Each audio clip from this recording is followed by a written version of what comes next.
The traditional approach to planning and investing is broken and fails to deliver the results that you, the investor, need.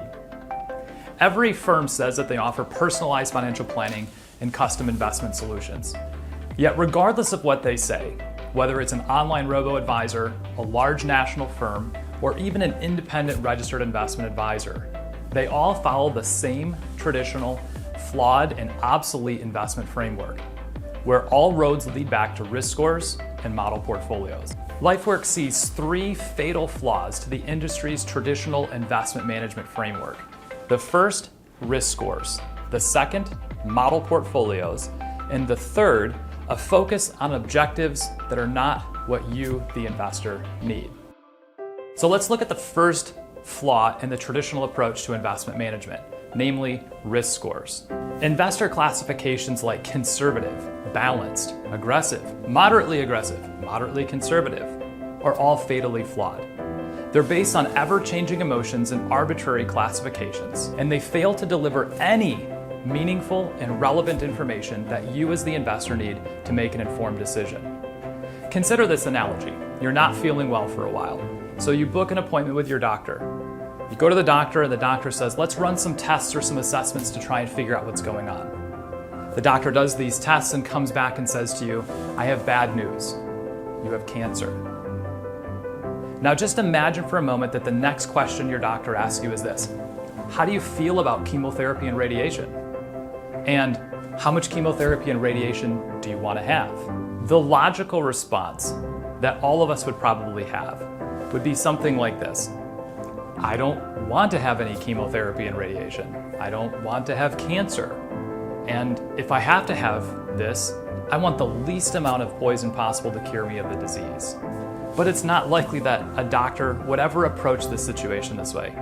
He or she would see their role as being there to inform you around the best course of action that you need to follow to cure yourself of the disease.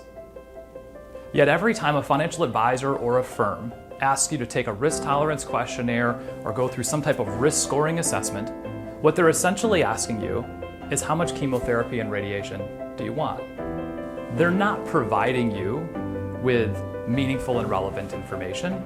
Instead, they're letting your emotions and your preferences dictate how your investment portfolio is going to be constructed and how you're going to be mapped to one of their model portfolios. Whether you work with a robo-advisor or a traditional advisor, a risk assessment or a risk tolerance questionnaire was at the foundation of how your investment strategy was built and how you were mapped to a model portfolio. The simple truth is that risk scores and risk tolerance questionnaires fail to deliver the information that you need as an investor to make informed decisions. Again, risk scores are based on ever-changing emotions and arbitrary classifications. The real objective behind risk scores, risk tolerance questionnaires, and these investor classifications is to take everything that's unique about you, your life objectives, your financial situation, your financial plan and future cash flow needs, and reduce it down to a common denominator so that you and thousands, tens of thousands of other people can be put in the same classification and then mapped to a model portfolio. That is the simple truth about risk scores. When your investment portfolio doesn't have the results that you need, your risk score or your risk tolerance or your investor classification is oftentimes what's pointed to as the reason. The market goes up by 10%, your portfolio goes up by 5%, and your advisor says, well, you wanted to be a conservative investor. Or the inverse, the market drops 20, 30, 40%, and your portfolio falls with it. And you call your advisor and you say, this is not what I signed up for. Oftentimes their response is, well, you wanted to be an aggressive investor. That's the risk classification you picked. So if the first fatal flaw in the traditional investment framework is risk scores, it leads us directly into the second critical flaw, which is model portfolios. Let's just take a simplified picture of the manufacturing process of how model portfolios are mass-produced for you, the retail investor. The process starts by an individual or a firm or maybe an investment committee arbitrarily grouping together individual investments into categories and subcategories like asset class, company size, debt to equity ratio, growth versus value, geography, and the list goes on and on and on. The second part of the process is that advisor or firm is going to select managers, mutual funds and ETFs, that are now responsible for selecting the right securities with an objective of outperforming the relevant benchmark. The third step in the process is to set some portfolio management rules like rebalancing frequency, drift tolerances, cash holding, etc. This is an oversimplified picture of the process for how model portfolios are manufactured and mass-produced for you, the retail investor. There are three critical assumptions that have to be accepted if we are to believe that model portfolios actually create value for you, the client and investor. The first of those is that an individual or a firm can somehow infer the right risk loading for an asset category that maps to your risk score. The second is that this individual or firm can find and select the right managers for each asset category. And the third and probably most critical is that these managers, mutual funds and ETFs, can consistently select the right investment securities that are going to outperform their benchmark time and time again. Now, history is pretty clear on this, and the data is in. These three assumptions do not hold up in practice. Consider a couple of important questions here.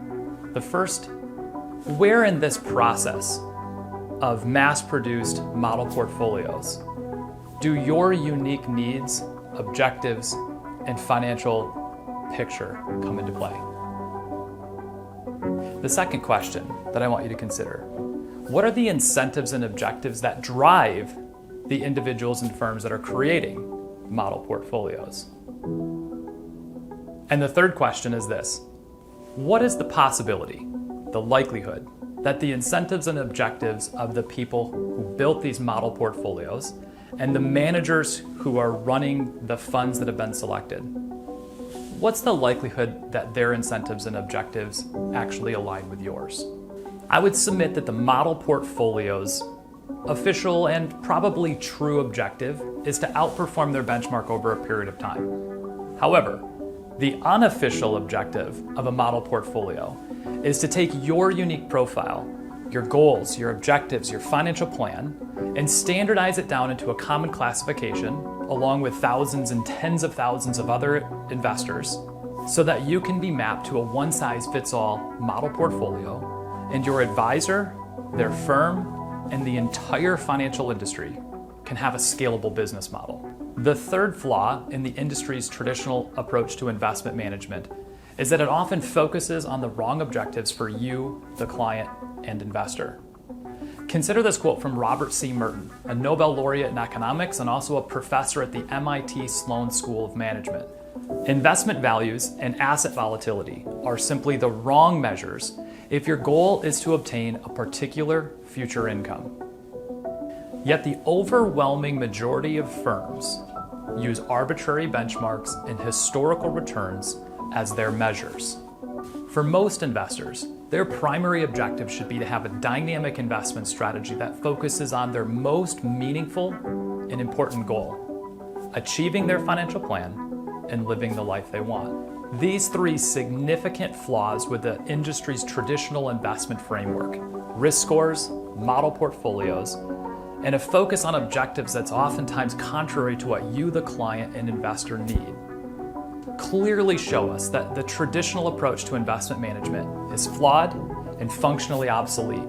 It fails to deliver the results that you, the investor, need. I've been a financial advisor for over 15 years.